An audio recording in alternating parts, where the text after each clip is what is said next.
Canciones de Navidad es el título del nuevo disco del tenor Fernando de la Mora, en el cual incluye repertorio de temas navideños que interpreta en inglés, francés, alemán y latín, los cuales también se pueden encontrar en el CD, traducidas por el compositor Eduardo Langagne, bajo la producción de Aneiro Taño. Tengo cantando 35 años canciones navideñas, pero era un sueño que estaba ahí pendiente, latiendo, y tuvimos que frenarlo cuando tuve la gran oportunidad de que el maestro Manzanero se interesara en mi carrera y me escribiera canciones a mí, en lo personal, que fue un gran privilegio y ha sido uno de los discos más exitosos en mi carrera. Es un repertorio que abarca desde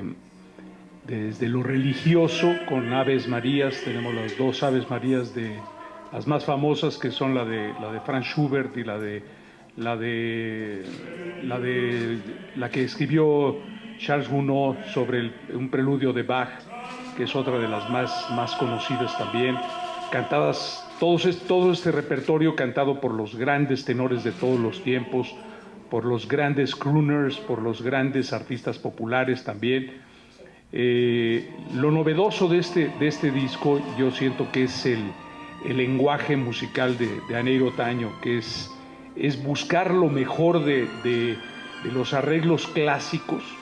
y enriquecerlos con un sonido moderno. La música navideña es melancólica, es una música que nos acerca espiritualmente y yo siento que es algo que nos permite